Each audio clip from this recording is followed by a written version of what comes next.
ध्यान देना है। और अगर आप भी इस दवा को मंगवाना चाहते हैं तो स्क्रीन पर लगातार हमारे संस्थान के नंबर फ्लैश हो रहे हैं, उन नंबर पर कॉल कर सकते हैं, दवा को ऑर्डर कर सकते हैं।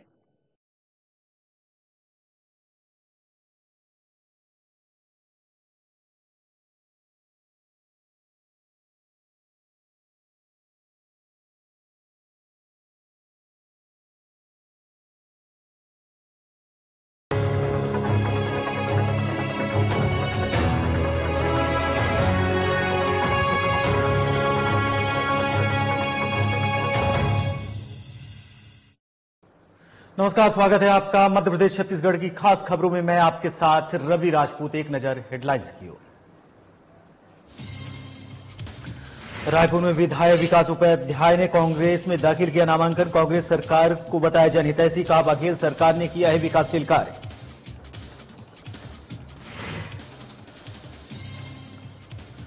छत्तीसगढ़ विधानसभा चुनाव को लेकर प्रचार में जुटी बीजेपी। समाज के विभिन्न वर्गों से कर रहे जनसंपर्क। बीजेपी की जीत को लेकर गुरुद्वारे में टेका माथा।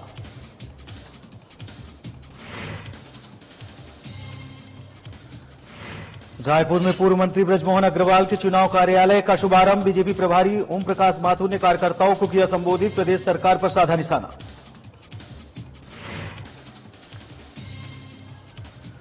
रायपुर में बीजेपी प्रत्याशी ने दाखिल किया नामांकन। कांग्रेस पर जमकर साधा निशाना। भूपेश बघेल सरकार पर आवाज छीनने का लगाया गंभीर आरोप।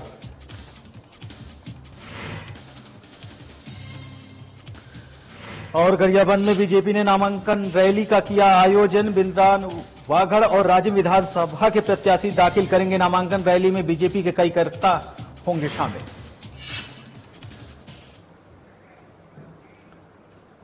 बढ़ते हैं खबरों की ओर, जहां रायपुर विधायक विकास उपाध्याय ने मुख्यमंत्री भूपेश बघेल के नेतृत्व में नामांकन पत्र दाखिल किया है और गांधी मैदान में जनसभा को संबोधित किया। विकास उपाध्याय ने कहा कि हमारी सरकार के 5 वर्षों के सुशासन से जनता में खुशी और विश्वास है और बीजेपी के 15 साल की कुशासन से जनता त्रस्त थी। कांग्रेस सरकार ने जनहितैषी योजना, जिसमें प्रमुख रूप से स्वामी आत्मानंद इंग्लिश मीडियम विद्यालय हो, चाहे बिजली बिल माफ योजना हो, किसानों का समर्थन मूल्य पर धान खरीदी, गोबर खरीदी सहित अन्य योजनाओं के माध्यम से समाज के सभी वर्गों को कांग्रेस ने ध्यान में रखते हुए योजनाएं निकाली हैं, जिससे प्रदेश की जनता खुश है।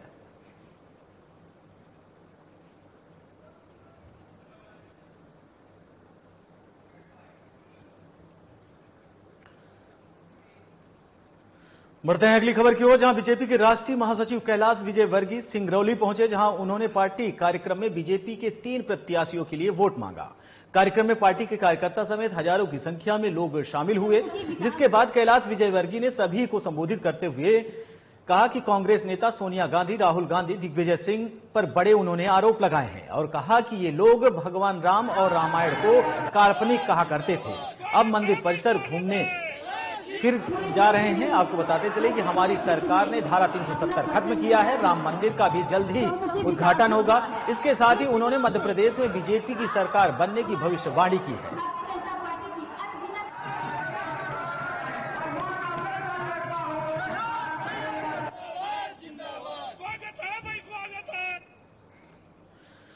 वहीं छत्तीसगढ़ विधानसभा चुनाव को लेकर भारतीय जनता पार्टी का प्रचार अभियान जारी है और रायपुर पश्चिम विधानसभा से बीजेपी प्रत्याशी और पूर्व कैबिनेट मंत्री राजेश मूणत निरंतर प्रचार अभियान में लगे हुए हैं। इस दौरान वे समाज के विभिन्न वर्ग के लोगों से मुलाकात कर रहे हैं। बता दें कि राजेश मूणत अलग अलग क्षेत्रों में पब्लिक मीटिंग और जनसंपर्क अभियान में शामिल हुए हैं।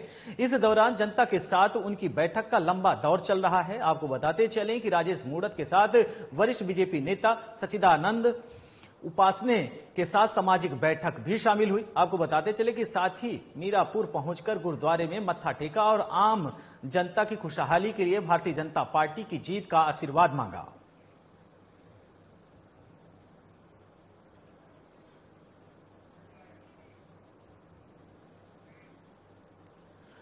वहीं रायपुर में बीजेपी प्रभारी ओम प्रकाश माथुर ने रायपुर दक्षिण विधानसभा के बीजेपी प्रत्याशी पूर्व मंत्री बृजमोहन अग्रवाल के चुनाव कार्यालय का शुभारंभ किया। इस अवसर पर उनके विधानसभा कार्यालय के सामने आयोजित सभा में उपस्थित बीजेपी कार्यकर्ताओं को संबोधित करते हुए माथुर ने कहा कि चुनाव के अब केवल 20 दिन ही बचे हैं।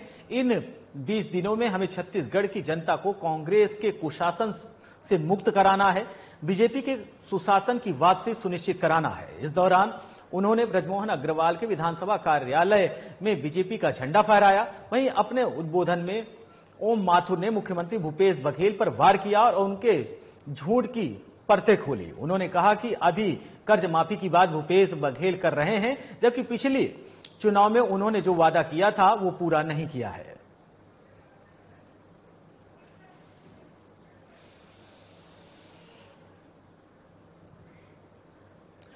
बढ़ते हैं अगली खबर की ओर, जहां छत्तीसगढ़ विधानसभा चुनाव 2023 के दूसरे चरण के लिए रायपुर के 2 विधानसभा सीटों से बीजेपी प्रत्याशियों ने कलेक्ट्रेट पहुंचकर नामांकन दाखिल किया। रायपुर दक्षिण से बृजमोहन अग्रवाल और पश्चिम से राजेश मूड़त प्रत्याशी हैं। नामांकन दाखिल करते वक्त बृजमोहन अग्रवाल और राजेश मूड़त ने कांग्रेस पर जमकर निशाना साधा। कांग्रेस की राष्ट्रीय प्रवक्ता सुप्रिया सीनेत के बयान पर बृजमोहन अग्रवाल ने कहा कि रबड़ी और रेवड़ी दोनों बांटने से काम नहीं चलेगा। जो लोगों को मूलभूत सुविधाएं हैं, सड़क, पानी, नाली और प्रधानमंत्री आवास जैसा गरीब व्यक्ति का सपना होता है, उसका एक अपना घर छत्तीसगढ़ में 16 लाख ग्रामीणों और 5 लाख शहरी लोगों के आवास छीनने का पाप किसी ने किया है तो वो भूपेश बघेल और कांग्रेस पार्टी ने किया है। रायपुर को विकसित करना हमारा उद्देश्य है। हमने मुहूर्त का नामांकन, मूनत जी ने भी, हमने भी मुहूर्त का नामांकन भरा है और वो समय पर हमने जमा कर दिया है, पूरी फॉर्मेलिटी पूरी कर दी है। और अब हम जनता से आह्वान करेंगे कि वो भारतीय जनता पार्टी की रायपुर की 4 सीटें जिताए और पूरे छत्तीसगढ़ में भारतीय जनता पार्टी की सरकार बनाए। इस बार 70 पार का जो नारा है उसको कैसे भेज पाए? ऐसा है कि बिल्ली के भाग से हर बार छींका नहीं टूटता है, इस बार बिल्ली पिंजरे में फंसेगी। सूची जारी कर दी बीजेपी ने, अब बीजेपी के पूरे 90 प्रत्याशियों की सूची जारी हो गई है और विजय अभियान की शुरुआत सबसे पहले बीजेपी ने की थी और विजय प्राप्त करेगी और सरकार बनाएगी। प्रत्याशी के रूप में भारतीय जनता पार्टी की तरफ से मैंने नामांकन किया है। आम जन तक जन सुविधा पहुंचे, शहर की बिगड़ती कानून व्यवस्था, नशीले पदार्थों का अवैध वितरण और शहर के अंदर जो एक खोदापुर बन गया पूरा रायपुर, हर जगह गड्ढे गड्ढे, हर जगह रोड उखाड़ गए, उसको व्यवस्थित विकसित करना। और पश्चिम विधानसभा क्षेत्र जो खास करके एजुकेशन क्षेत्र है, उसके एजुकेशन सेक्टर को फिर अच्छे से योजनाबद्ध तरीके से जो उजड़ा हुआ दिखने लग गया है उसको विकसित करना। गरीब परिवार को उनके मकान का हक मिले, उनको पूरा पट्टा मिले, कानून व्यवस्था ठीक हो, पूरे क्षेत्र का डेवलपमेंट अच्छे से हो। वहीं अपनी नामांकन रैली में उमड़ी भीड़ के साथ ही शक्ति प्रदर्शन करते हुए अपना नामांकन रिटर्निंग अधिकारी अनिल राठौर को जमा किया। आपको बताते चले कि विधानसभा क्षेत्र में बड़ी संख्या में कार्यकर्ता इस रैली में शामिल होने के लिए पेट लावत पहुंचे। निजी गार्डन में एक विशाल रैली मुख्य मार्ग से होते हुए एसडीएम कार्यालय पहुंची। उसके पूर्व गार्डन में कार्यकर्ताओं को क्षेत्र के वरिष्ठ नेताओं ने संबोधित करते हुए कहा कि प्रदेश में कांग्रेस की सरकार बन रही है, ऐसे में हमें अपने मत को बिगड़ने नहीं देना है। इस मौके पर अखिल भारतीय कांग्रेस कमेटी से आए पर्यवेक्षक रवि जैन के साथ स्थानीय नेता और बड़ी संख्या में कार्यकर्ता मौजूद रहे। वहीं पत्रकारों से चर्चा में वाल सिंह मेड़ा ने कहा कि कांग्रेस में बगावत जैसी कोई बात नहीं है, टिकट मांगना सभी का हक है, लेकिन जिसे टिकट मिला है उसे जिताने के लिए सभी एक हो जाएं।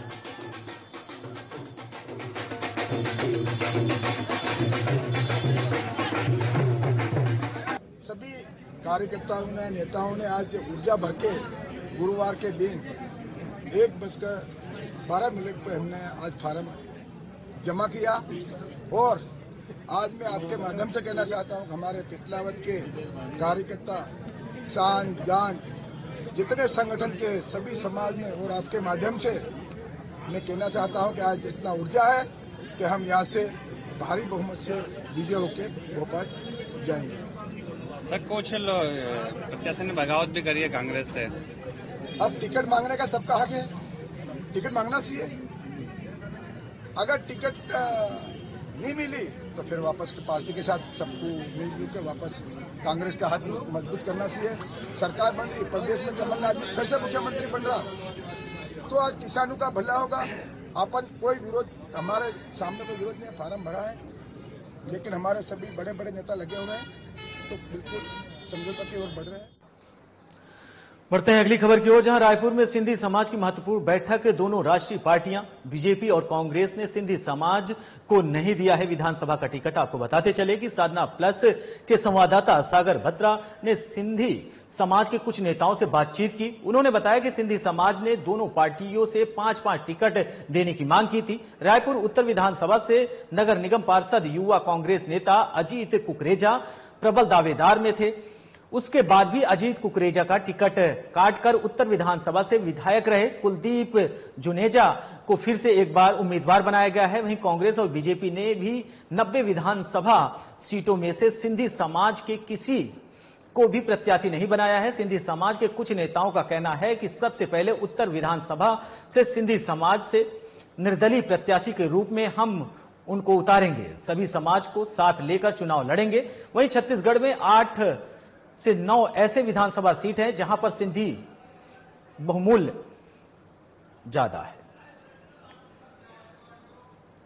आगामी विधानसभा चुनाव को लेकर समाज के परिप्रेक्ष्य में राष्ट्रीय पार्टी ने टिकट नहीं दी थी, तो उसको लेकर आक्रोश था। उसी की चर्चा के संबंध में मुखी गण, समाज के प्रमुख गण बैठे थे। अनेक विचार आए हैं उसमें, और समाज को और अधिक जागृत और संगठित करने की आवश्यकता है। इस प्रकार का आज यहाँ चर्चा हुई। आगे क्या रणनीति? आगे रणनीति के तहत ये कहा गया है कि भाई जब किसी राष्ट्रीय पार्टी ने अगर टिकट नहीं दी है तो उस स्थिति में सब अपने स्वविवेक से निर्णय ले सकते हैं।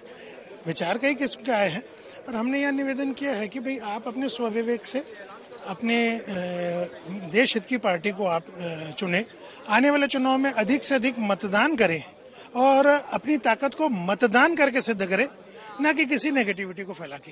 बैठक का उद्देश्य ये था कि सिंधी समाज में राष्ट्रीय पार्टियों को द्वारा टिकट न देना, क्योंकि हमारा समाज पूरे छत्तीसगढ़ के क्षेत्र में फैला हुआ है, व्यापार समाज है और बहुतों लोगों से कनेक्टिविटी है। सर्वमान जो नेता हमारे सिंधी समाज से किसी भी पार्टी में है, चाहे भारतीय जनता पार्टी में हो चाहे कांग्रेस पार्टी में हो, वो सिर्फ समाज का नहीं है, वहां पे उन्होंने मेहनत की है, आज उस नेतागिरी में आए हैं। हम चाहते हैं कि हमारे समाज से भी किसी न किसी को ऐसे विधायक पद में आना चाहिए, लेकिन वो पार्टी सर्वे करके उनके सुनिश्चित जीत के आधार पे उसको देने का अधिकार पार्टी को है। लेकिन पार्टी ने टिकट नहीं दी, इसलिए आज हम जो बैठक रखे थे, जिसमें अभी ये एक चर्चा थी कि अगर एक पार्टी से टिकट नहीं मिली तो दूसरी पार्टी में भी डिक्लेयर हो चुका है। पर उत्तर से अभी भी एक संभावना ये बनी हुई थी कि अजीत कुकरेजा, जो कि सर्वमान यहाँ के उत्तर के एक राजनीति में दक्षम नेता हैं, भले हमारे समाज के हैं लेकिन वो दक्षम नेता है जिन्होंने एक पार्टी के लिए समर्पित भावना से कार्य किया है, तो अगर उस समय अगर अभी भी प्रयास में उसको टिकट मिल सकती है, पार्टी विचार करे उस विषय में, तो समाज के लिए एक बहुत गौरव की बात होगी और समाज चाहेगा कि कहीं ना कहीं से राष्ट्रीय में अगर संभावना हो तो हम उसका प्रयास करें। हम लोग सिंधी समाज में बहुत ज्यादा आक्रोश है, क्योंकि हम लोग को विधानसभा टिकट में कोई दावेदारी नहीं दी गई, इसलिए बहुत नाराजगी है, पूरे समाज में आक्रोश है।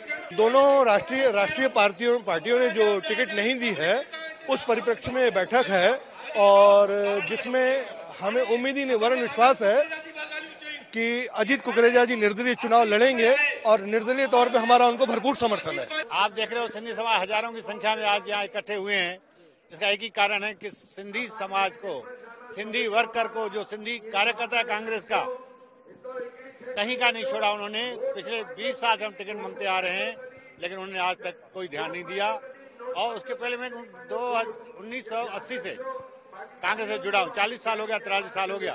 बड़े अफसोस के साथ कहना पड़ा कि मैं बहुत सक्रिय रहता हूं, हर आंदोलन में कांग्रेस के साथ रहा और आगे भी मेरा विचार है कांग्रेस साथ ही रहूंगा मैं। लेकिन कांग्रेस हमारे साथ अच्छा बर्ताव नहीं की, हमारे साथ अन्याय किया है और ऐसे अन्याय नहीं करना चाहिए कांग्रेस को। देखिए, सिंधी समाज में बहुत बड़ा आक्रोश है। सिंधी समाज जो है वो हर चीज में सक्षम रहा है और ऐसा कभी नहीं हुआ कि सिंधी समाज को इस तरीके से उपेक्षित किया गया हो। ये पहली बार हुआ है कि दोनों ही बड़ी पार्टियों ने सिंधी समाज से किसी भी प्रत्याशी को टिकट नहीं दी है। उस जन आक्रोश को लेकर ही आज यहाँ पे समाज की बैठक हुई है और समाज की इस बैठक में ये तय किया गया है कि हम जिस तरीके से पार्टियों ने हमारे साथ में अन्याय किया है, तो हम अपने प्रत्याशी निर्दलीय रूप से उतारेंगे। और इसमें सबसे बड़ी बात यह है कि हमारे यहां से रायपुर उत्तर से पार्षद रहे हैं अजीत कुकरेजा साहब, उनका नाम बहुमत से सामने आया है कि उनको हम निर्दलीय प्रत्याशी के रूप में उतारेंगे, जिसके लिए कम से कम 10,000 लोगों को लेकर के हम रैली भी निकालेंगे और उनको हम आगे आएंगे।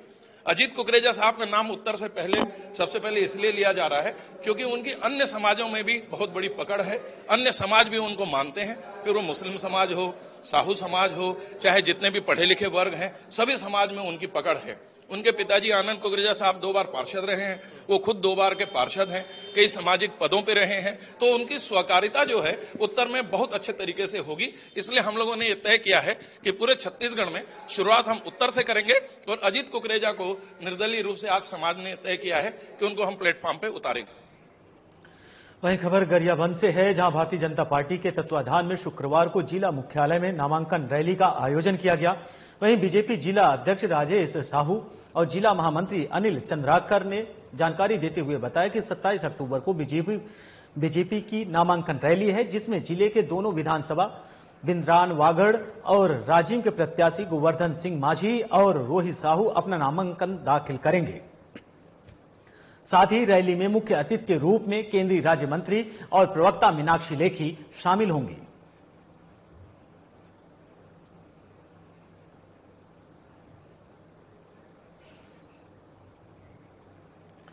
वहीं खबर सागर से है, जहां उमेश त्राहिमाम ने भी किया अपना नामांकन दाखिल। आपको बताते चले कि उमेश त्राहिमाम निर्दलीय उम्मीदवार के तौर पर सागर विधानसभा से मैदान में उतरे हैं। वहीं सागर विधानसभा 41 से राजनीतिक दलों ने एक ही कम्युनिटी के प्रत्याशी चुनाव मैदान में उतारे हैं और इस बात से सागर विधानसभा की जनता असमंजस की स्थिति में है और इस बार तो प्रमुख राजनीतिक दल कांग्रेस और बीजेपी ने एक ही परिवार में अपने प्रत्याशी उतार दिए हैं। वहीं नामांकन पत्र दाखिल करने के बाद निर्दलीय प्रत्याशी उमेश त्राहिमाम ने कहा कि 40 साल से सागर का जनप्रतिनिधि व्यापारी वर्ग से होने के कारण अन्य वर्गों की बात सदन में नहीं पहुंच सकी है, इसलिए उन अन्य वर्गों को सोचकर मैं चुनाव मैदान में उतरा हूं। अब लगातार एक ही वर्ग को, एक ही व्यापारी वर्ग को और एक ही जाति को जो है दोनों राजनीतिक मौका देते रहे। इस बार उम्मीद थी कि शायद फिर से बदलाव करेंगे, ब्राह्मण समाज या ओबीसी में से किसी को सदन में पहुंचाएंगे तो समानता बनेगी और लोगों की आवाज भी उठेगी, पहुंचेगी।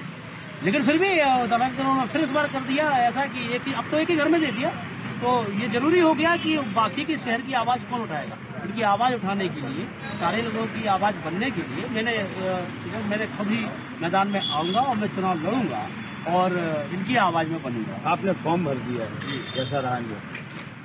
बिल्कुल एक अनुभव तो है, लेकिन लड़ाई हमारी नई नहीं है।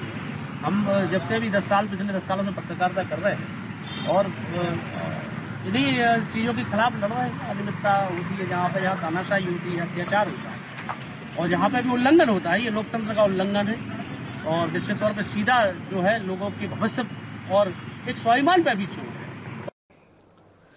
बढ़ते हैं अगली खबर की ओर, जहां आम आदमी पार्टी के प्रत्याशी जेवियर मैड़ा ने झाबुआ विधानसभा के लिए अपने हजारों समर्थकों के साथ नामांकन दाखिल कर दिया है। वहीं कांग्रेस से बगावत कर जेवियर मैड़ा आम आदमी पार्टी से टिकट लेकर चुनाव मैदान में है। आपको बताते चले कि पहले ये भी कहा जा रहा था कि जेवियर मैड़ा निर्दलीय चुनाव लड़ेंगे, लेकिन उन्होंने आम आदमी पार्टी से अपना फॉर्म जमा कर दिया है। अपने हजारों समर्थकों के साथ शक्ति प्रदर्शन भी किया। वहीं मीडिया के सवालों के जवाब में उन्होंने ये कहा कि हमारी जीत कितने मत से होगी या तो समय ही बताएगा। लेकिन जेवियर मैड़ा कांग्रेस के पूर्व विधायक भी रह चुके हैं। वर्तमान में उनको जब कांग्रेस प्रत्याशी नहीं बनाया गया तो कांग्रेस से नाराज होकर आम आदमी पार्टी की सदस्यता लेकर उन्होंने आम आदमी पार्टी से अपना नामांकन दाखिल कर दिया है। आप लोगों को जिस दिन फार्म दिया था, बताया था 26 तारीख को फार्म डालेंगे और सामने वाली विरोधी पार्टियां जो कहती थी कि इनके साथ कोई नहीं है, तो आज यहाँ उनको मालूम पड़ गया कि फार्म भरने जो भी हमारे कार्यकर्ता साथी लोग आए हैं, अब इनको फील्ड में दिखा देंगे कि क्या चुनाव में परिणाम होता है। अच्छा, आप पार्टी से देना चले पहुंचे हैं, मतलब माना जाए कि आपसे ही चुनाव लड़ेंगे आप? बिल्कुल आम आदमी पार्टी से चुनाव मुकाबला किससे मानते हैं? आज आप लोग हमारे कार्यकर्ता आए हैं, उनसे पूछिए, मतदाताओं से पूछिए कि किन से मुकाबला, वो बता देंगे उसको। सीहोर विधानसभा से बहुजन समाज पार्टी के प्रत्याशी कमलेश दोहरे ने अपना नामांकन दाखिल किया। कार्यकर्ताओं के साथ हुजूम निकालकर तहसील कार्यालय पहुंचे। साधना न्यूज से बात करते हुए कमलेश दोहरे ने बताया कि चुनाव की जो प्रक्रिया है वो हमने विधिवत शुरू कर दी है और हमने हमारा नामांकन दाखिला करवा दिया है और कहा कि इस दौरान पार्टी के सभी कार्यकर्ता हमारे साथ मौजूद रहे।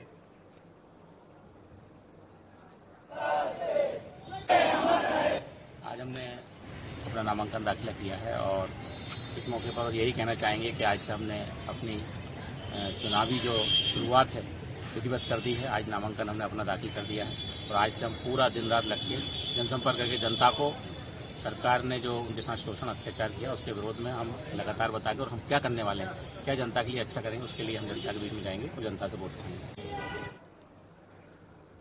बढ़ते हैं अगली खबर की ओर, जहां सेंधवा आदर्श आचार संहिता के दौरान थाना सेंधवा शहर पुलिस के द्वारा अंतर्राज्यीय गांजा तस्कर राजस्थान राज्य के 2 व्यक्ति के कब्जे से 10 किलोग्राम अवैध गांजा जब्त किया गया, जिसकी कीमत 2,07,000 रुपए बताई जा रही है। वहीं सेंधवा थाना पुलिस ने वर्ला रोड ब्रिज के पास दोनों को मुखबिर की सूचना पर पकड़ा और एनडीपीएस एक्ट के तहत अपराध पंजीबद्ध किया। आपको बताते चले गिरफ्तार आरोपियों से पूछताछ पर बताया कि महाराष्ट्र की तरफ से सस्ते दामों में गांजा खरीदकर महंगे दामों पर राजस्थान में बेचने के लिए अवैध गांजा ले जा रहे थे, जिसको लेकर दोनों आरोपियों से बारीकी से पूछताछ की जा रही है। 17 नवंबर को विधानसभा के लिए चुनाव होना है और आदर्श आचार संहिता प्रभावशील भी है। उपरोक्त आधार पर श्रीमान पुलिस अधीक्षक श्री पुनीत गहलोत सर ने सभी थाना प्रभारियों को निर्देशित किया था कि अवैध शस्त्र अवैध मादक पदार्थ के खिलाफ सख्त कार्रवाई की जाए। उसी तारतम्य में सेंधवा शहर थाना प्रभारी श्री सौरभ बाथम जो को एक सूचना प्राप्त हुई थी मुखबिर के माध्यम से कि वर्ला ब्रिज के पास 2 व्यक्ति अवैध रूप से गांजा लेके खड़े हैं। उपरोक्त सूचनाओं को तस्दीक करने के पश्चात जब टीम के माध्यम से दबिश दी गई, 2 लोगों से जब पूछताछ की गई तो एक ने अपना नाम अजय बताया, एक ने पवन बताया। दोनों फतेहपुर राजस्थान के रहने वाले हैं। जब ये तलाशी ली गई तो इनके पास से 10 किलो गांजा जब्त किया गया। सर कहां से कहां ले जा रहे थे? ये अभी फिलहाल कुछ पता नहीं चला, लेकिन एक प्रथम दृष्टया मालूम पड़ रहा है कि राजस्थान ले जाके वहां बेचना चाह रहे थे लोग। सर काहे से थे ये लोग? ये लोग पैदल खड़े थे, बैग में गांजा लेकर वहां पर किसी का इंतजार कर रहे थे। खबर सेंधवा से है, जहां 1 महीने की बच्ची की तबीयत खराब होने से उसे बलवाड़ी के निजी क्लिनिक ले जाया गया, जहां डॉक्टर निर्मल जैन ने 1 महीने की बच्ची को इंजेक्शन लगाया, जिसके बाद बच्ची की हालत और खराब हो गई। वहीं बच्ची की सिविल अस्पताल ले जाया गया, लेकिन बच्ची की मौत हो गई। इसके बाद परिजनों ने डॉक्टर पर आरोप लगाया कि बच्ची की इंजेक्शन के कारण मौत हुई है।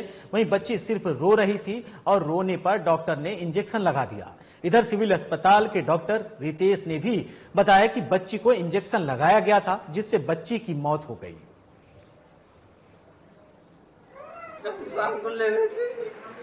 क्या हुआ उसके बाद? हम रोने ज्यादा करके ले गए थे, रख के देखा था वो। फिर क्या हुआ? बाद में इंजेक्शन लगाया और बाद में सुबह और ले गए थे।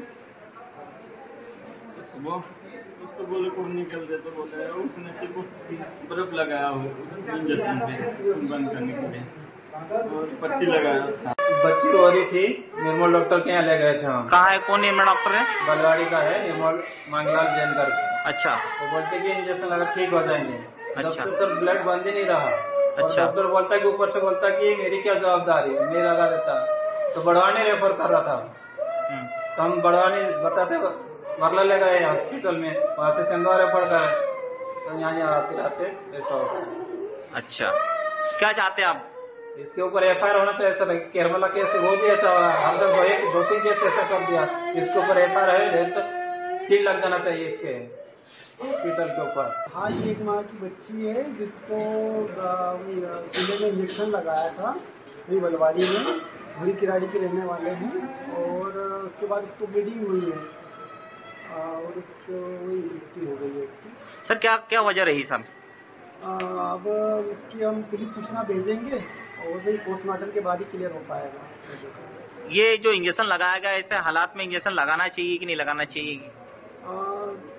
अब इस स्थिति में अगर इंजेक्शन लगाया गया है तो अब डॉक्टर किसने लगाया, क्या लगाया, वो देखना पड़ेगा, उसकी जांच होगी तभी।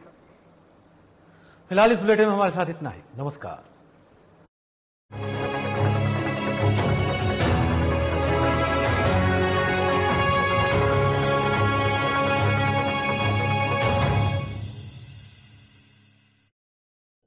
क्या आप दुबले पतले कमजोर हैं? आपकी सेहत नहीं बनती, भूख कम लगती है, वजन नहीं बढ़ता,